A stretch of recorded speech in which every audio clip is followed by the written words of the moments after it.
बिस्मिल्लाहिर्रहमानिर्रहीम नहमदुहु व नुसल्ली व नुसल्लिमु अला रसूलिल करीम। आप अल्हम्दुलिल्लाह रमज़ान मुबारक से पहले इन उलमाए किराम को, हज़रत क़िबला मुफ्ती तसद्दुक़ हुसैन साहब को, हज़रत मौलाना हाफ़िज़ नसीर अहमद नूरानी साहब को, हज़रत मौलाना मोहम्मद सलीम आवान साहब को देखते रहे हैं। और अब ज़ाहिर है आप काफ़ी दिनों से उदास हैं। तकरीबन 20-21 दिन हो गए हैं ये हज़रात आपको नज़र नहीं आए, और उसकी वजह सिर्फ ये है कि सब अपनी अपनी जगह पे अपनी अपनी मस्जिदों में मसरूफ़ हैं, अपने अपने इदारों को चला रहे हैं। मुफ्ती साहब कुरान पाक सुना रहे हैं, हाफ़िज़ साहब सुन रहे हैं, जुमा सुबह के दर्स। तो आज अल्हम्दुलिल्लाह ये हज़रात इफ्तारी के लिए यहाँ तशरीफ़ लाए थे। चंद एक ज़रूरी बातें को अपनी जमात के बारे में भी करनी थी, तो इस मौके से फ़ायदा उठाते हुए हमने ये चंद दिन पहले, कल या परसों, जो आइन की गोल्डन जुबली मनाई गई है, 50 साल पूरे हो गए हैं, और उस पर जो दमा चौकड़ी मचाई है हुक्मरानों ने, उस पर मैंने पहले क्लिप तो भर दिया, एक दिन अर्ज़ किया था आपकी खिदमत में कि ये हज़रात जो आइन बनाने वाले थे, उन्होंने आइन बनाया था पाकिस्तान को इस्लामी रियासत बनाने के लिए, इस्लामी फ़लाही रियासत बनाने के लिए, पाकिस्तान को आगे ले जाने के लिए। पाकिस्तान पूरी दुनिया को लीड करेगा, पाकिस्तान आलम इस्लाम का कायद बन के उभरेगा। लेकिन इन सियासतदानों ने जो मुल्क का हाल किया है 50 सालों में, यही हुक्मरान थे। इससे बाहर तो कोई तीसरा तो आया ही नहीं यहाँ, यही थे, या इनकी बदआमालियों की वजह से कोई ना कोई आया, जब भी आया तो यही थे सारे। इनको जवाब देना चाहिए था कि उस आइन पे आज तक अमल क्यों नहीं हुआ, उस आइन का मजाक क्यों उड़ाया गया, उस आइन की इस्लामी रूह को मसख करने की कोशिश क्यों की गई। पहले हज़रत क़िबला मुफ्ती तसद्दुक़ हुसैन साहब अपने ख़यालात का इज़हार इसी पे फरमाते हैं कि हमारा आइन तो इस्लामी था, और इस इस्लामी आइन का जो हुलिया बिगाड़ा है, इसका ज़िम्मेदार कौन है। फिर कुछ हाफ़िज़ साहब गुफ्तगू फरमाएँ, मैं भी इंशाअल्लाह आखिर में चंद एक बातें आपके गोशगुजार करूँगा। हज़रत क़िबला मुफ्ती तसद्दुक़ हुसैन साहब। बिस्मिल्लाहिर्रहमानिर्रहीम नहमदुहु व नुसल्ली व नुसल्लिमु अला रसूलिल करीम। जैसा कि मुफ़क्किर इस्लाम हज़रत अल्लामा कारी मोहम्मद ज़फ़्फ़ार बहादुर साहब ने फ़रमाया कि रमज़ान शरीफ की बाबरकत और पुररौनक घड़ियों में मसरूफ़ियात के बाद से हम आपकी खिदमत में हाज़िर न हो सके। कायद-ए-आज़म मोहम्मद अली जिन्ना रहमतुल्लाह अलैह ने जब पाकिस्तान बनाया, तो कायद-ए-आज़म रहमतुल्लाह अलैह ने तमाम उलमा पर, तमाम मसालिक के उलमा पर मुश्तमिल एक दस्तूर साज़ कमेटी बनाई, और उस दस्तूर साज़ कमेटी ने मेहनत करके तकरीबन कोई 34 या 38 के करीब निकात जो हैं वो तय किए। और इस दौरान कायद-ए-आज़म रहमतुल्लाह अलैह का विसाल हो गया, और फिर वो दस्तूर साज़ जो कमेटी बनी थी उलमा की, उन्होंने पाकिस्तान का आइन बनाना था। वो लियाकत अली ख़ान ने लियाकत बाग में उन्हीं निकात के बारे में ऐलान करना था, जब लियाकत अली ख़ान तकरीर के लिए खड़े हुए और उनको आलमी ताकतों ने और दुनिया के गुमाश्तों ने मिलकर गोली मारकर शहीद कर दिया। उसके बाद फिर मुख्तलिफ़ 51 में, 53 में, 62 में कोशिशें होती रहीं, आइन का नाम भी दिया गया, लेकिन कोई कौमी तौर पर, मुत्तफ़िका तौर पर कि जिसको पूरी कौम तस्लीम करे, उसको कोई मुत्तफ़िका आइन जो है वो करार नहीं दिया जा सका। फिर जब 1973 का आइन बना, तो उसमें तकरीबन मुल्क की सारी सियासी जमातें जो हैं उस वक़्त शामिल थीं। पाकिस्तान 2 लख्त होने के बाद जो बचा खुचा मगरबी पाकिस्तान था, उसमें 1973 का आइन बनाया गया, और उसमें तकरीबन सारी सियासी जमातें जो हैं वो शामिल थीं, जो उस वक़्त की बाअसर सियासी जमातें थीं। अल्हम्दुलिल्लाह जमीयत उलमाए पाकिस्तान की तरफ से उस आइन साज़ कमेटी में कायद मिल्लत इस्लामिया हज़रत अल्लामा इमाम शाह अहमद नूरानी सिद्दीकी नव्वरल्लाहु मरकदहू उस आइन साज़ कमेटी के मेंबर थे, और आपकी कोशिश व काविश से इस आइन का हुलिया जो है वो इस्लामी बनाया गया कि पाकिस्तान का नाम इस्लामी जमहूरिया पाकिस्तान होगा, और ख़त्म नबुव्वत का बिल पेश किया गया।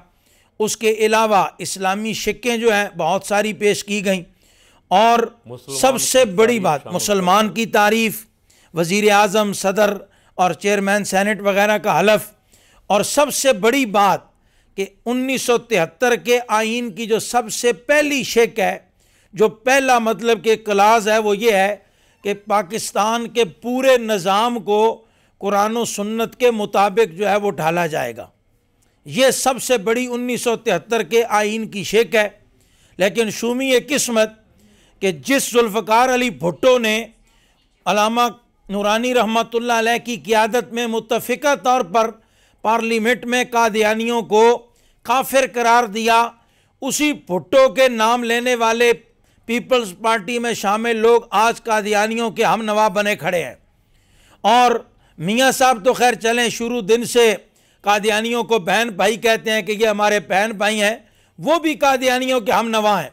जिस पार्लियामेंट ने आज ये शोर है पार्लियामेंट सुप्रीम इदारा है, तो हम ये पूछने में हक बजाने में है कि पार्लियामेंट सुप्रीम इदारा है और सुप्रीम इदारे में बैठने वाले बड़ी जमातें तहरीक इंसाफ, पीपल्स पार्टी, नून लीग, वो खुद पार्लियामेंट की तौहीन क्यों कर रही हैं कि जब पार्लियामेंट ने कादियानियों को मुत्तफ़िका तौर पर काफिर करार दिया, तुम क्यों कादियानियों के साथ खड़े हो, क्यों तौहीन कर रहे हो। और ये जो गोल्डन जुबली मनाई जा रही है, ये भी ये शोर डाल रहे हैं कि देखो हम 50 साल से इस बात में कामयाब हैं कि हमने पाकिस्तान में आइन बहाल नहीं होने दिया, क्योंकि इनको पता है जिस दिन पाकिस्तान में आइन मुकम्मल तौर पर नाफिज हो गया, आइन मुकम्मल तौर पर बहाल हो गया, तो उस दिन हमारी छुट्टी हो जाएगी। और ये गोल्डन जुबली के नाम पर तौहीन आइन का तमाशा कर रहे हैं। क्या सिर्फ उन बुजुर्गों की तस्वीर लगा के तो ये सिर्फ कारनामा और गोल्डन जुबली पूरी हो जाएगी, इससे उनकी रूह खुश हो जाएगी। पाकिस्तान में कुरान और सुन्नत के मुताबिक कानून बनाने थे और हर मकाम पर हुकूमत ने कभी ट्रांसजेंडर, कभी हुकूक निस्वा, कभी कोई बिल, कभी कोई आज़ादी इजहार के नाम पर हर मरतबा कुरान और सुन्नत के मुनाफी जो है वो इक़दामात किए, हर वक्त कुरान और सुन्नत के मुनाफी जो है वो अफ़ाल किए। और ये क्या आप खुशी मना रहे हैं, कौम को बताना चाहते हैं? हमारा मुतालबा है कि 1973 के आइन को अपनी असली रूह के साथ बहाल किया जाए और इसको नाफिज किया जाए। और आजकल हुकूमत अदालतों पर भी चढ़ाई कर रही है। मैं इन सब सियासतदानों से पूछना चाहता हूं कि जब मुमताज़ कादरी रहमतुल्लाह अलैह को सुप्रीम कोर्ट की तरफ से सज़ा की जो है वो फैसला सुनाया गया, तो हमने उस वक़्त उस फैसले पर एतराज़ किया और हमने दलाइल से यह साबित किया कि सुप्रीम कोर्ट का ये फैसला जो उन जजों ने किया, ये फैसला खुद सुप्रीम कोर्ट के खिलाफ है। लेकिन उस वक़्त यही सारे जो गादरी, राना सनाउल्लाह, साद रफीक, शहबाज शरीफ, इनकी हुकूमत थी, ये सारे ओ हो सुप्रीम कोर्ट के फैसले पर तनकीद हो रही है, सुप्रीम कोर्ट के फैसले के खिलाफ बात हो रही है। तो आज ये सारे मर गए कि खुद सुप्रीम कोर्ट के फैसले की धज्जियां उड़ा रहे हैं, खुद सुप्रीम कोर्ट को चैलेंज कर रहे हैं। तो क्या अदालत सिर्फ गरीबों के लिए है? क्या अदालत सिर्फ जो कसम पुरसी में पिसे हुए लोग हैं उनके लिए है, या इन बदमाशों और गुंडों को भी अदालत लगाम डालेगी? तो इस बारे में भी अदलिया को भी सोचना होगा, पार्लियामेंट को खुद भी सोचना होगा कि अगर पार्लियामेंट अदालत का एहतराम नहीं करेगी तो मुल्क का बाकी कौन सा तबका अदालत का एहतराम करेगा। हाफिज नसीर अहमद नूरानी साहब अपने ख्यालात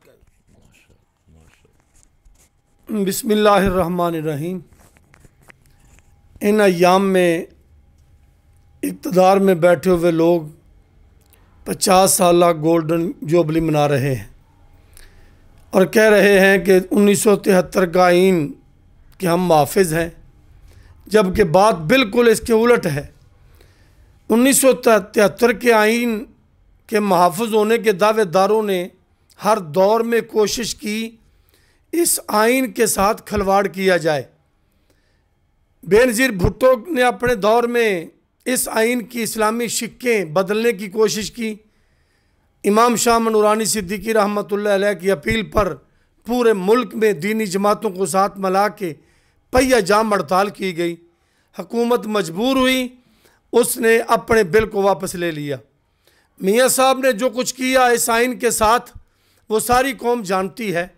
अब चाहिए ये था इक़्तिदार में बैठे हुए ये लोग, दोनों पार्टियां माफ़ी मांगती कौम से, ये कहती हमने इस आइन की रूह पे अमल नहीं किया, हमने इस आइन के ख़िलाफ़ छेड़छाड़ की, हमने इस आइन की रूह के मुताबिक इसको नाफिज भी नहीं किया, हम कौम से माफ़ी मांगते हैं।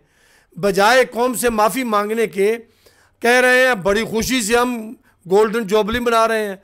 तुम्हारा हक नहीं है इक़्तिदार में बैठने वालों, तुम्हारा ये हक नहीं है। तुमने तो इन दीनी कुव्वतों को, अवाम पाकिस्तान, मुहिब वतन पाकिस्तानियों के डर की वजह से चुप रहे, वगरना तुम्हारी डोरें तो कोई और हिला रहा है। मुशर्रफ ने निस्वा बिल पास किया अपने दौर में, तो क्या ये इस्लामी आइन की रूह के मुताबिक था? 1973 के आइन के ख़िलाफ़ ये शिकें नहीं थी।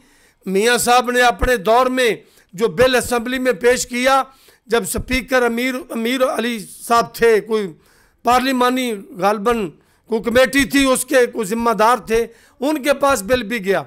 और मौलाना फजलुर रहमान साहब की पार्टी भी उस इक़्तिदार के मज़े ले रही थी। वो कह रहे हमने वो बिल देखा नहीं, रातों रात पास कर दिया। सिर्फ बिल भेजा ही नहीं बल्कि बिल पास भी किया, जिस पे शर्मिंदा हैं।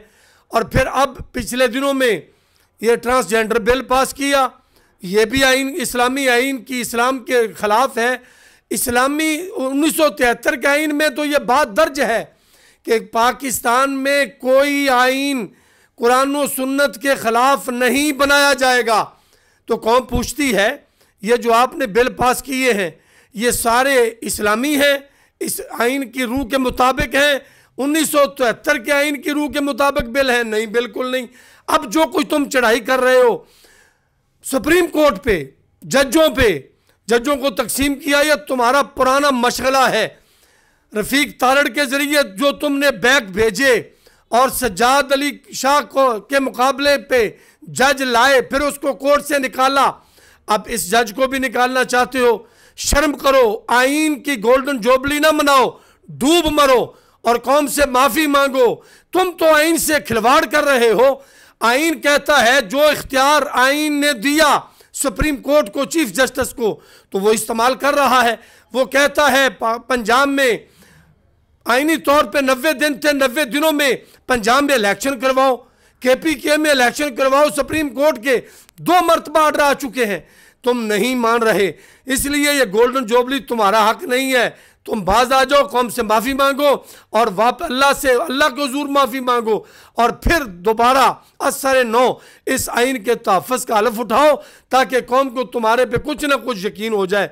अल्लाह ताला हम सब को वतन अज़ीज़ पाकिस्तान की हिफाजत की और इस्लामी आइन की हिफाजत की तौफीक अता फरमाए। अब क़िबला कारी साहब अपने ख़यालात का इज़हार फरमाते हैं। एक अफसा मुतालबा ये भी करना था कि गोल्डन जुबली के नाम पे इन्होंने जितना पैसा इधर उधर किया है, जो इन्होंने पैसा गोल्डन जुबली के नाम का रखा था, और उसका भी हिसाब लिया जाए कि इन्होंने गोल्डन जुबली के नाम पे इनको जो पैसे थोड़े बहुत इधर उधर से मिले हैं ना, ये पैसे भी गायब करने के चक्कर में असल सारा मसला ये, इसलिए ये सुप्रीम कोर्ट पे भी हमला आवर हैं। और पार्लियामेंट तो मैंने पहले कहा था लूली लंगड़ी पार्लियामेंट है, 150 आदमी मेंबर वहाँ है ही नहीं। कौन से आइन में लिखा हुआ है कि पूरा साल मेंबरान इस्तीफ़े दे जाएं और उनकी सीटें खाली रहें, असम्बली ना मुकम्मल हो, वहाँ आइन साजी हो रही हो? आइन साजी के लिए तो 2/3 मेजॉरिटी चाहिए थी। आपके पास तो 2/3 छोड़ के अपना 1 वोट से आप वज़ीर आज़म बने हुए हैं। और उसमें भी जो करारदाद जिसमें आपने पास की, 42 मेंबर हैं टोटल, और 172-73 में से सिर्फ 42 मेंबर थे जिनमें से 8 के दस्तखत जाली हैं। और मज़े की बात यह है कि वहाँ जमहूरियत का चैम्पियन, आइन का चैम्पियन काजी फायजी साहब बैठा हुआ आके। अब पहले तो सबसे पहला तो उसका मिसकंडक्ट है कि उसको उसके ख़िलाफ़ जुडिशल काउंसिल में रेफरेंस तो चला गया, उस पर फैसला होना चाहिए। वो जो जहाँ बैठा हुआ उसके इर्द गिर्द सारे चोर बैठे हुए हैं, जिनके केस हैं सुप्रीम कोर्ट में, जिनके केस हैं नैब में, जिनके केस हैं हाई कोर्टों में। केस क्या है? केस ये है कि मुल्क का पैसा लूट के ले गए, उन्होंने मनी लॉन्ड्रिंग की, फर्द जुर्म आयद होनी थी, वज़ीर आज़म बना दिया गया। अपने जरदारी साहब के फाइलें गायब हो गई, दफ्तरों में जो उनकी करप्शन की फाइलें पड़ी हुई थी, जरदारी साहब करामत बुजुर्ग हैं, वो फाइलें गायब हो गई, अफसरों को फाइलें नहीं मिली। तो फायज ईसा साहब वहाँ बैठे हुए और कह रहे मैं आया था इसलिए कि आइन की गोल्डन जुबली हो रही थी, तो हम आइन की हम आइन के मुहाफ़िज़ हैं। तो काजी फायज ईसा साहब, आप जो खेल खेल रहे हैं ये आपको बहुत भारी पड़ेगा। ये जो करारदादें आजकल असम्बली में आ रही हैं, असल में तो वो आपके पर काटने के लिए भी आ रही। वो तो बहरहाल बाद की बात है, अब आप कब आएंगे नहीं आएंगे। अब तो मुतालबा ये है कि आपने एक इख्तलाफी नोट लिखा और कल आपने एक वजाहती नोट लिखा। फ़ायज़ ईसा को इख्तलाफी नोट से वजाहती नोट तक क्यों आना पड़ा? इसलिए कि फ़ायज़ ईसा ने बहुत बड़ा ब्लंडर किया। फ़ायज़ ईसा एक सुप्रीम कोर्ट का जज होते हुए चोरों, डाकुओं और सियासतदानों में जाके, जहां बकौल उसके अपने कि मेरे साथ वादा किया गया था कोई सियासी बात नहीं होगी, लेकिन वहां जो जरदारी साहब ने गुफ्तगू की वो अदालतों के सर पे जूतियां मारी, और उस वक्त अदालतों को चलाने वाले जो उनके साथ बैठे हुए थे उनके सर पे भी मारी। लेकिन वो तो अब जूतियां खा खा के, और बकौल इमरान खान वो पॉलिश कर कर के बहुत कारीगर हो गए हैं, उनको जूतियां भी असर नहीं करती। जरदारी पे जो पेट फाड़ने और घसीटने की बातें करते थे, कल वो चुप करके असम्बली में बैठे सारी जूतियां खाते रहे। दाएं बाएं आसन इकबाल, ख्वाजा आसफ, दस्तगीर, साद रफ़ीक, शबाज शरीफ, सब सर नीचे करके बैठे हुए थे। और उसने जो 14 साल मजालिम सुनाए अपने, तो मैंने कल पिछले क्लिप में जरदारी साहब को कहा था, जरदारी तुम कहते हो मैं मर्द होर हूँ, गैरत करो। और 14 सालों के जो मुजरिम थे तुम्हारे, जिन्होंने जेलों में नाजायज बंद रखा, उनका नाम तो लो ना। कौम को बताओ कि किन की वजह से तुम्हारे खिलाफ ये फैसले आए, और वो कौन थे जिनमें तुम्हारे खिलाफ नाजायज मुकदमात करके तुम्हें जेलों में बंद किया। बहरहाल इस पे इंशाल्लाह बहुत कुछ कहने वाला है अभी इस गोल्डन जुबली पे। इसके बारे में बहुत सारी अभी जुज़ियात बाकी बातें आती रहेंगी, आपके गोश गुजार करते रहेंगे। आप और हम सब मिलकर ये दुआ करें, रमज़ान मुबारक का महीना है, रमज़ान मुबारक की बरकत से 27वीं शब जुमातुल विदा अल्लाह रब्बुल आलमीन ने ये मुल्क अता फरमाया था, और हमारे बुज़ुर्गों ने जो आइन बनाया था वो इस्लामी फलाही रियासत का आइन था। अल्लाह करीम जो भी यहाँ आएँ को ऐसे आएँ कि जो इस आइन की रूह के मुताबिक इसको इस मुल्क में नाफिज करें।